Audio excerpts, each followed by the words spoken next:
हाँ तो चलिए आज का क्लास हम लोग शुरू करते हैं। हाँ हाँ ठीक है, बढ़िया।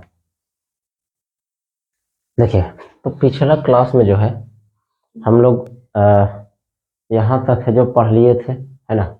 अवतल दर्पण के उपयोग तक पढ़ लिए थे। आज हम लोग पढ़ने वाले उत्तल दर्पण। आखिर उत्तल दर्पण है क्या भाई? एक चीज क्या है जो बच्चों को डरा रखी है ना।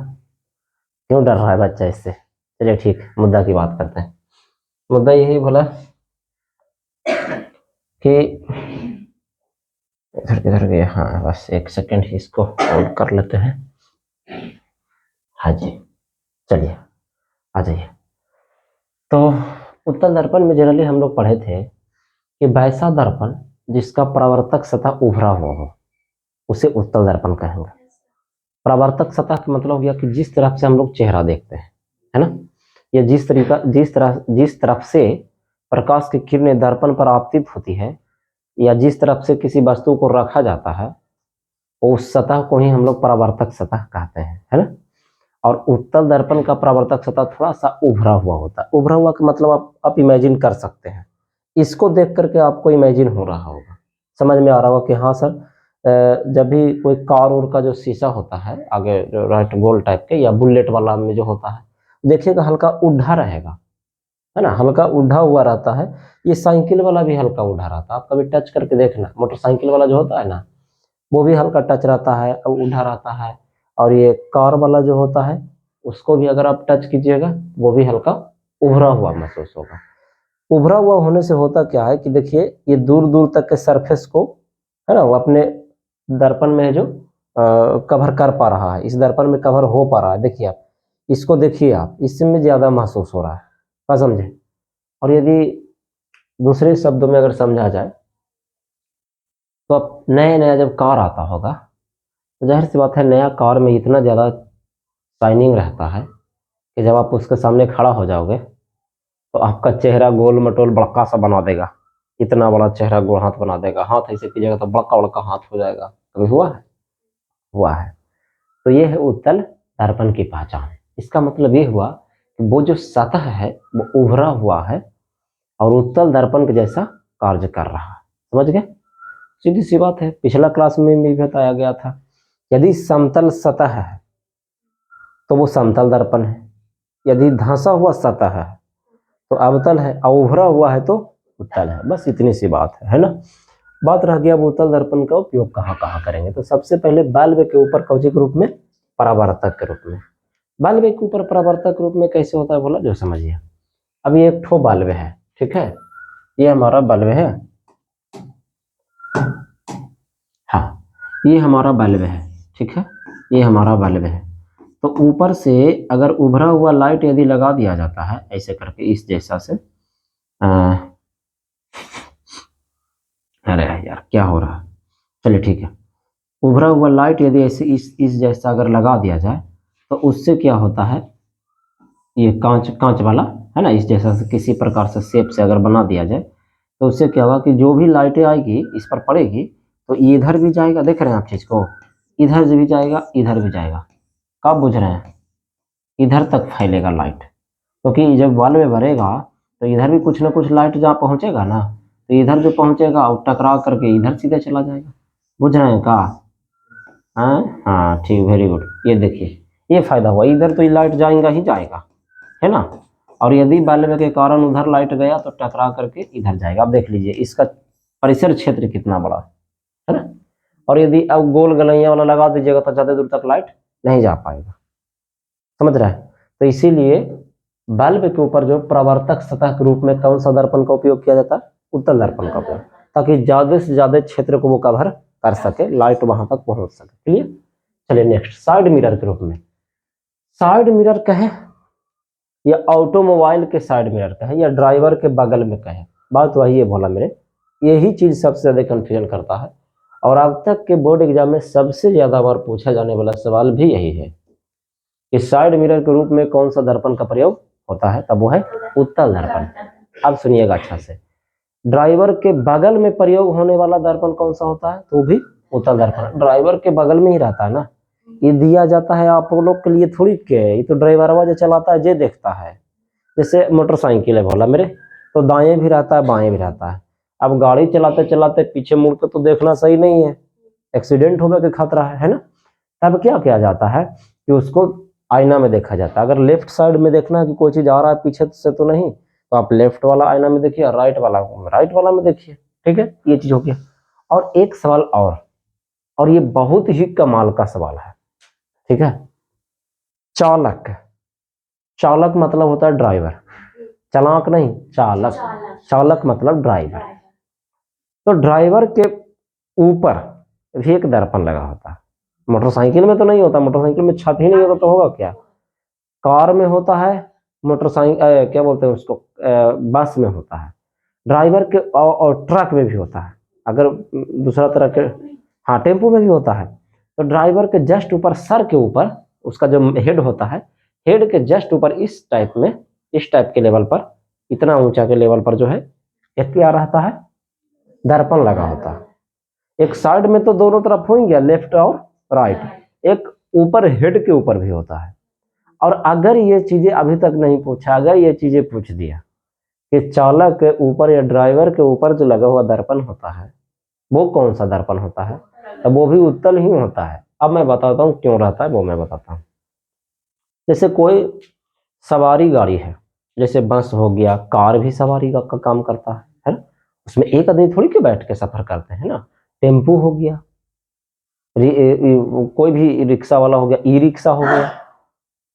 ई रिक्शा मतलब ये टोटो जिसको हम लोग कहते हैं, इलेक्ट्रिक गाड़ी हो गया, जे वाला है ना। इस सभी में ड्राइवर के ऊपर, माथा के ऊपर जो क्या रखा हुआ रहता है, लगा हुआ रहता है, वो उत्तल दर्पण लगा होता है। उस थोड़ा ऐसे रहता है, ये लंबा टाइप का रहता है, इस टाइप का रहता है। ठीक है, इस टाइप का रहेगा हल्का, है ना, इस टाइप का रहता है।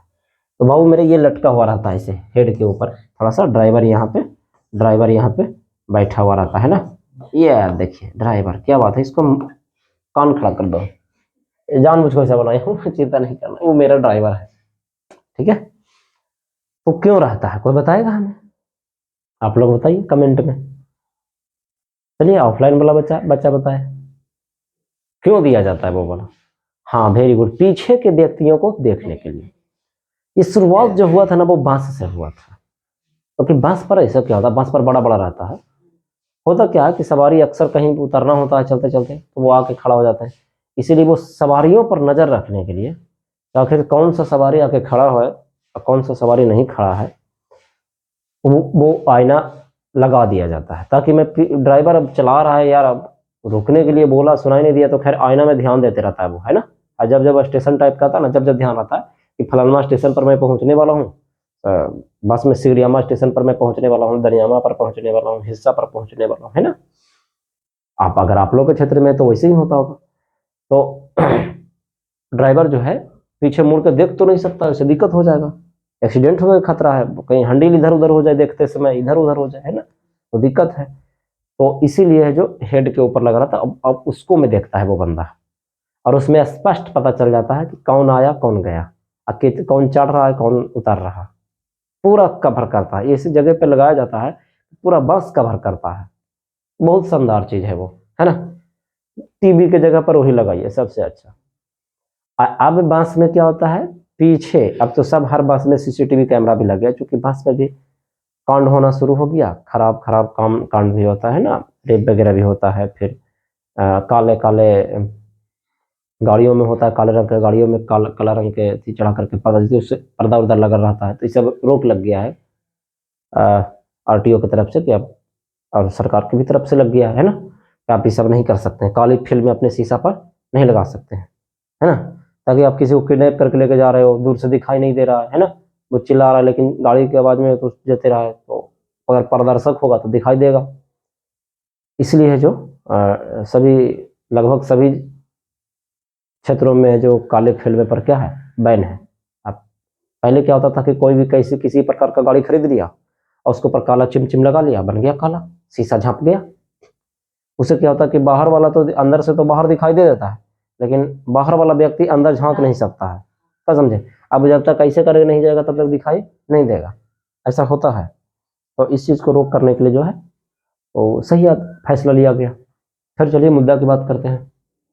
तो ये जो हेड के ऊपर जो दर्पण लगा था, कौन सा दर्पण होता है, वेरी गुड। अब तो इसमें लिखा हुआ नहीं है, ना ही आपके बुक में मिलेगा। अब तीसरा हो गया प्रदर्शनी कक्ष। प्रदर्शनी कक्ष में तो हर तरह के दर्पण होता है बोला, उत्तल भी होता है, अवतल भी होता है, समतल भी होता है। इसलिए ना कुछ हो याद रहे मार देना को चीज प्रदर्शनी कक्ष, मार नहीं देना, मतलब लिख सकते हो कि तुम हाँ प्रदर्शनी कक्ष में यूज होता है।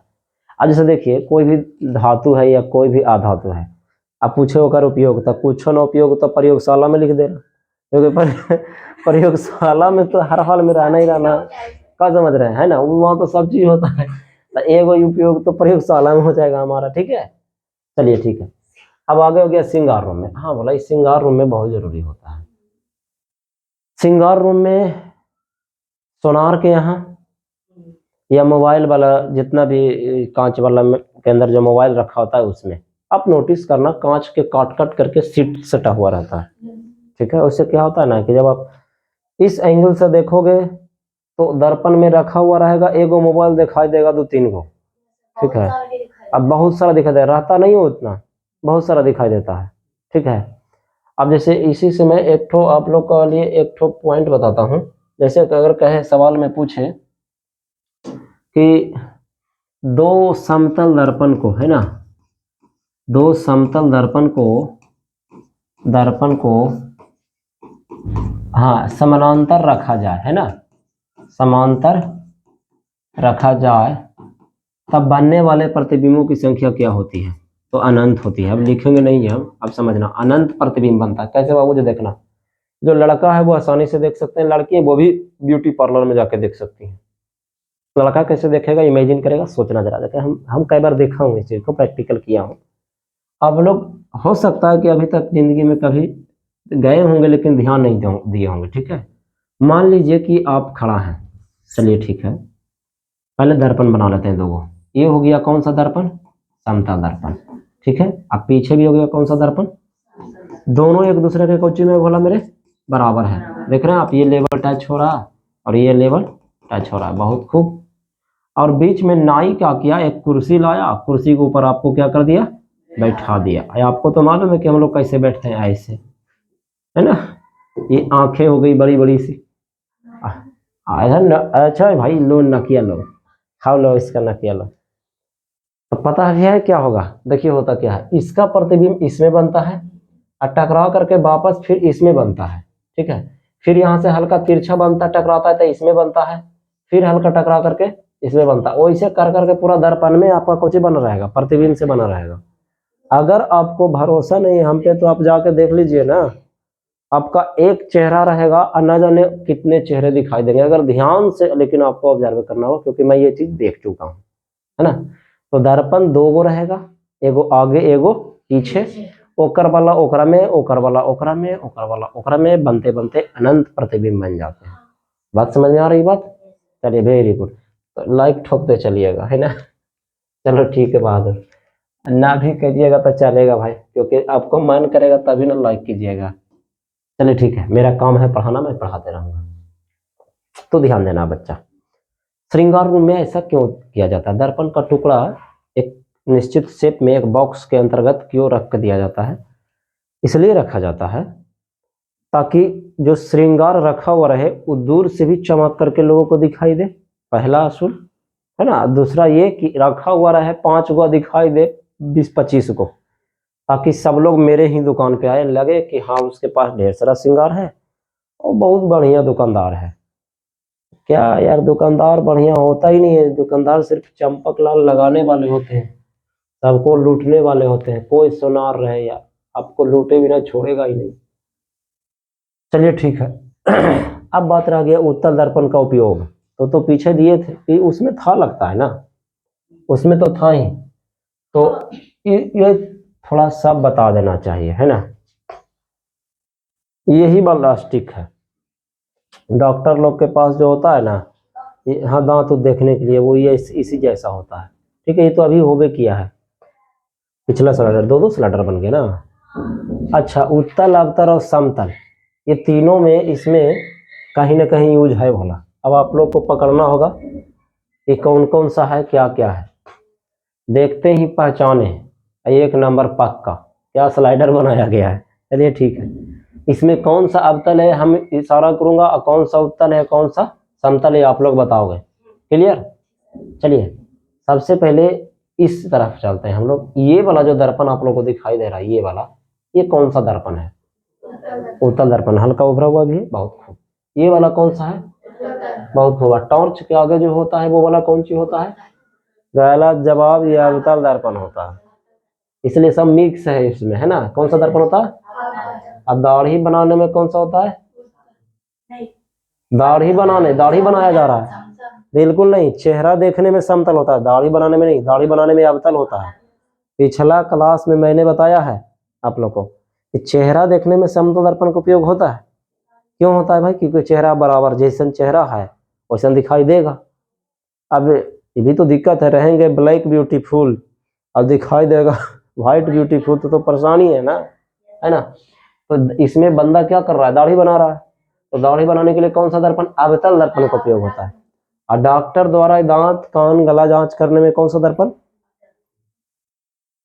ओ ऐसा है, मेरे यहाँ का ऑफलाइन के बच्चे ऐसे हैं, है ना। क्या आप लोग भी ऐसे हैं?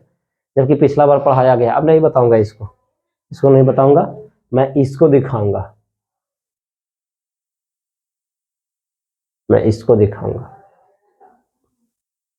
अरे यार समतल हो गया, अभी तक अवतल नहीं पढ़ाया गया है। हमको तो लगता है हम पढ़ाए हैं।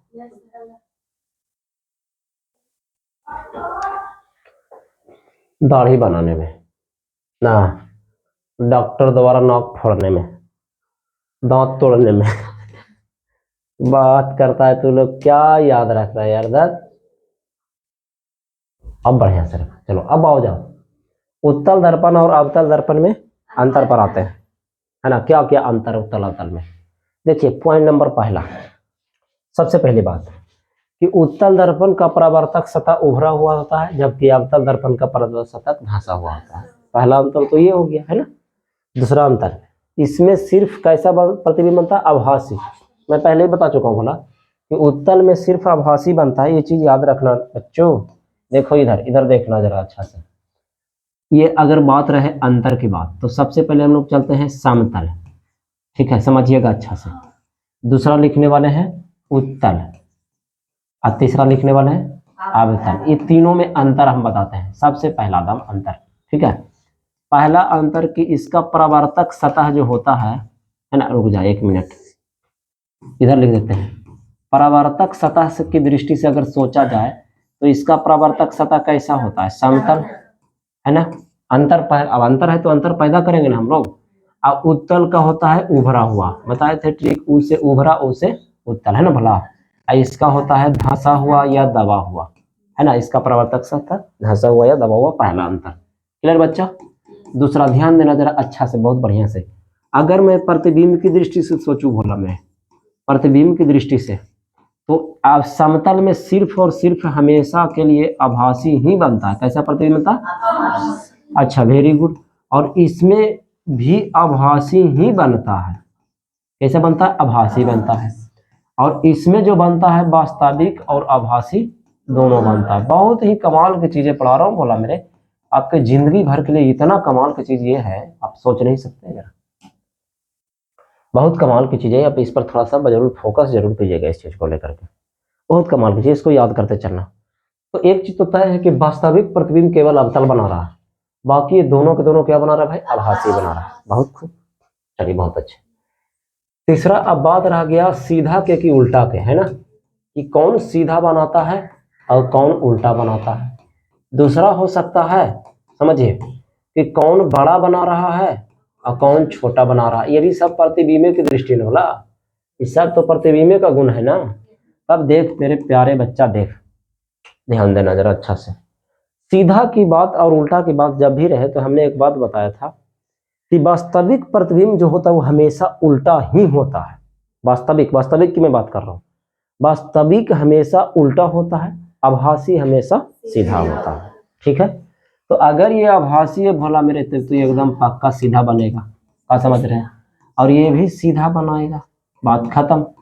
आई जाहिर सी बात है, अगर वास्तविक बनाएगा तो उल्टा भी रहेगा और सीधा भी रहेगा।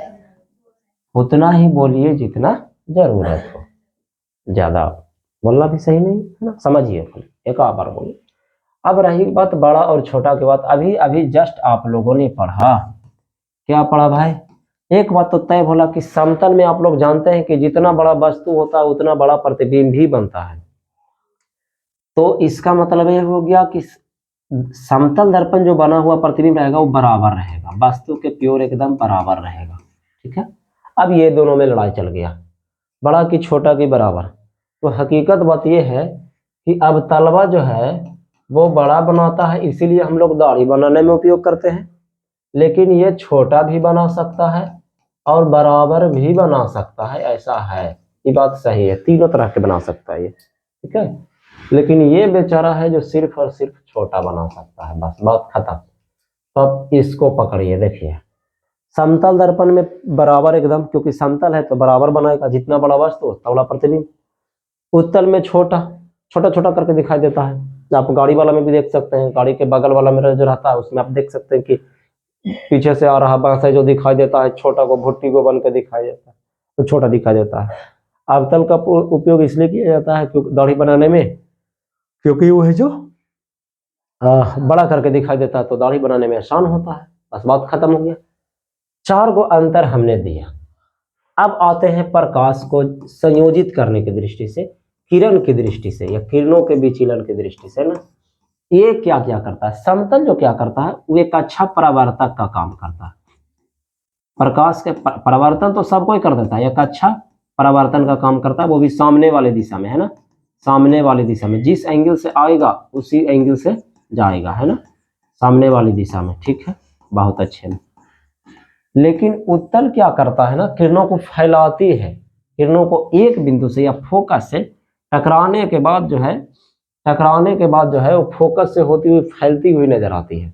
कौन ऐसे काम करता है? उत्तल काम करता है। तो ये किरणों को फैलाती है, फैलाती है।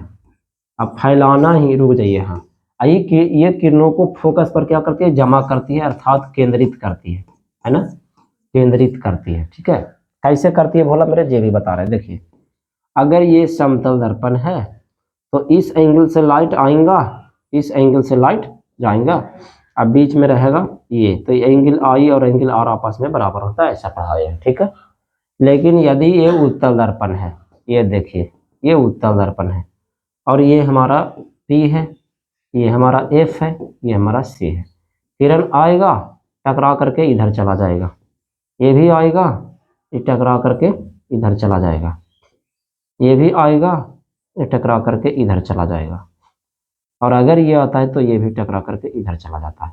लेकिन सब के सब फोकस पर मिलता जरूर है बोला, या देखिए मिलता हुआ लेकिन महसूस होता है ना, या यहाँ पर मिलता हुआ महसूस होता है। तो यहाँ पर हम देख रहे हैं कि किरणें जा तो रही है लेकिन टकरा करके और सभी जगह, सभी दिशाओं में क्या हो रही है? फैल रही है। जैसा कि ये पिक्चर बनाया गया था, इसमें नहीं, मिटर गया लगता है, मिटा दिया मैंने। ठीक है, चलिए कोई बात नहीं। अब तालवा बेचारा क्या करता है कि अगर ये अवतल दर्पण है, प्यारा बच्चा इधर देखिए, देख मेरा लल्ला, देखो पी हो गया, एफ हो गया, सी हो गया, है ना। अब ये टकराने के बाद क्या कर रहा है? यहाँ से होकर गुजर रहा है फोकस से, ये भी टकराने के बाद क्या कर रहा है भाई? फोकस से गुजर रहा है, इधर से भी जाएगा फोकस से भी गुजरेगा, इधर से भी जाएंगे फोकस से भी गुजरेगा, ये एक बिंदु पर क्या हो रहा है? जमा हो रहा है। Clear point? इसीलिए ऐसा है कि इसको हम लोग जो है अपसारी दर्पण कहते हैं, क्योंकि ये फैला रहा है ना, किरणों को क्या कर रही है? फैला रही है। तो अपसारी दर्पण कहते हैं कौन से दर्पण को भाई? उत्तल को। इसको कहते हैं हम लोग अभिसारी दर्पण। कौन सा दर्पण? अभिसारी दर्पण। क्यों? आखिर क्या चीज है जो इसको बोला गया अभिसारी? क्यों इसका नाम पड़ा? जैसे आपका नाम पड़ा कलुआ, तो आखिर आपका नाम कलुआ क्यों पड़ा? कुछ तो वजह होगा, आप कलुआ नहीं करते होंगे। जैसे हम आप लोग बोलते हैं कालिया, एक कालिया इधर देख, तो कालिया कुछ सोच समझ के नाम रखा क्योंकि ब्रांडेड नाम है। ठीक है, चलिए देखिए इधर अभिसारी इसलिए पड़ा क्योंकि किरणों को क्या कर रही है? एक बिंदु पर जमा कर रही है ना, एक बिंदु पर जमा कर रही है, किरणों को एक बिंदु पर जमा कर रही है। क्लियर? या ये क्या हो रहा है कि महसूस हो रहा है जमा होते, बस फैलते जा रहा है, उधर देखिए, है ना, सब फैल रहा है, इसलिए अपसारी। तो अभिसारी मतलब जमा करना, अपसारी मतलब फैलाना। तो आने वाला समय में लेंस में भी ये शब्द काम करेंगे। कि कौन सा लेंस को अभिसारी कहेंगे या कौन सा लेंस को अपसारी कहेंगे। तो हमको क्या करना है, जो किरणों को फैलाएगा उसको अपसारी कह देंगे, और जो किरणों को ला के जमा कर देगा एक जगह पे उसको अभिसारी कहेंगे। सीधे से बात, कोई दर्पण रहे चाहे लेंस रहे, अगर तू अगर वैसे करे लगवा तो तोरा हम नाम रख दो वो अभिसारी फलानमा, अभिसारी व्यक्ति है तू। एक हो गया अपसारी, जैसे पैसा को सब फैलाता है तो उसको कह दीजिए अभिसारी व्यक्ति है। पैसा को अगर ला ला के जमा करता है तो उसको कह दीजिए, सॉरी गलती बोल दी है वो, हाँ जो जमा करता है उसको अभिसारी कह दीजिए, है ना। चलिए मुद्दा की बात करते हैं। तो इतना ढेर सारा हमने अंतर पढ़ा दिया। अब आपके स्लाइडर पर आते हैं, है ना। चलिए ये रहा है आपका सवाल। अच्छा, एक ही चीज हमसे छूटा, क्या छूटा कि इसकी फोकस दूरी धनात्मक होती है। बिल्कुल भूला, उत्तल की फोकस दूरी क्या होती है, धनात्मक, और अवतल की फोकस दूरी होती है ऋणात्मक। बाकी सब पढ़ा दिए आपको, हम तो समतल भी पढ़ा दिया, इसमें तो खाली उतले था अवतल था, है ना। तो बहुत बेजोड़ चीज है ये, आप लोग इसको याद रखना, ठीक है। अब ये परिभाषा को बताने से पहले, मैं इसको शुरू करने से पहले आज थोड़ा सा कुछ समझाऊंगा। देखिए, दर्पण में कुछ बातें होती है जो आपको याद रहना चाहिए। कुछ बातें कौन कौन सी है भाई, वो बहुत ही शानदार बातें भला। दर्पण के बारे में कुछ जानकारी होना जरूरी है, या दर्पण के कुछ भाग का नाम जो होता है, हिस्सा का नाम, उसको परिभाषा और उसको समझना बहुत जरूरी है।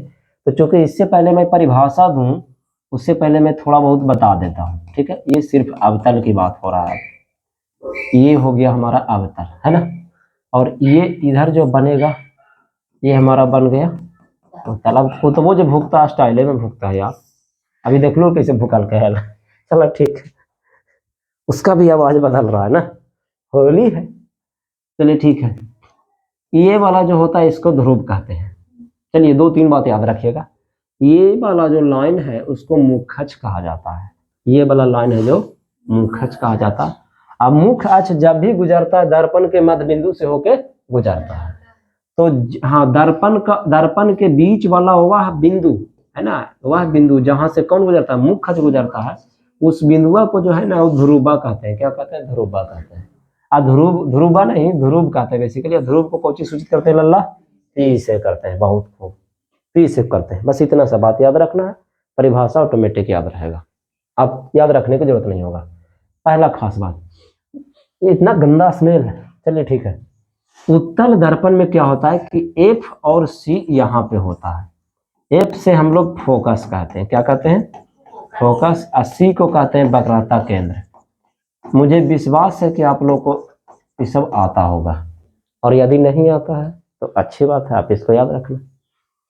फिर उसी प्रकार से इसमें भी, लेकिन इसमें आगे होता है, इसमें F इधर होता है और C इधर होता है। फिर से वही बात कि F मतलब हो गया फोकस और C मतलब हो गया वक्रता केंद्र हो गया। बस इतनी सी बात है, वक्रता केंद्र है ना, वक्रता केंद्र। बस अभी सभी का परिभाषा हम लोग पढ़ेंगे आने वाला समय में, है ना। किसको क्या कहते हैं, बस हर चीज का परिभाषा, मुख्य अक्ष का परिभाषा, ध्रुव का परिभाषा, फोकस का परिभाषा, मध्य बिंदु का परिभाषा, फोकस दूरी किसको कहते हैं, वक्रता त्रिज्या किसको कहते हैं, सबका परिभाषा पढ़ने वाले हैं। क्योंकि समय बहुत कम है, आज हैप्पी होली भी है, आज अगजा का आगाज है भाई, आज पता नहीं क्या क्या लहकाया जाएगा भगवान ने। हम तो कहते हैं जो जो रहने दीजिए, होली जो है मिलजुल के बैठ करके एकजुटता हो करके मनाने वाला त्योहार है ना। चाहे दोस्त हो या दुश्मन हो, हर किसी को रंग गुलाल उड़ाया जाता है, लगाया जाता है। अब आजकल तो भाई पुरानी कहावतें, तो गाली दे दे करके मारा पीटी हो करके होली मनता है भाई। ऐसा कोई टोला नहीं है जहाँ लड़ाई नहीं होता, लेकिन शहरों में होता है, थोड़ा बहुत ठीक ठाक से ही होता है, लेकिन नॉर्मल होता है। अगर मजे की दृष्टि से देखा जाए तो गाँव में ज्यादा मजा होता है, मजा ज्यादा गाँव में आता है, होली मनाने में ज्यादा मजा गाँव में आता है।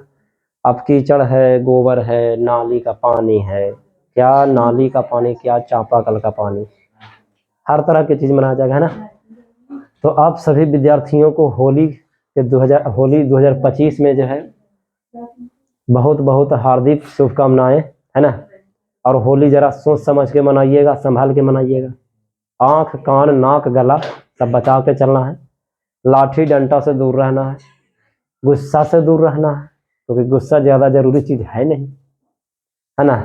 तो मेरे तरफ से आप लोग को हैप्पी होली। आज के लिए क्लास इतना ही, मिलते हैं आप लोग से नेक्स्ट क्लास में।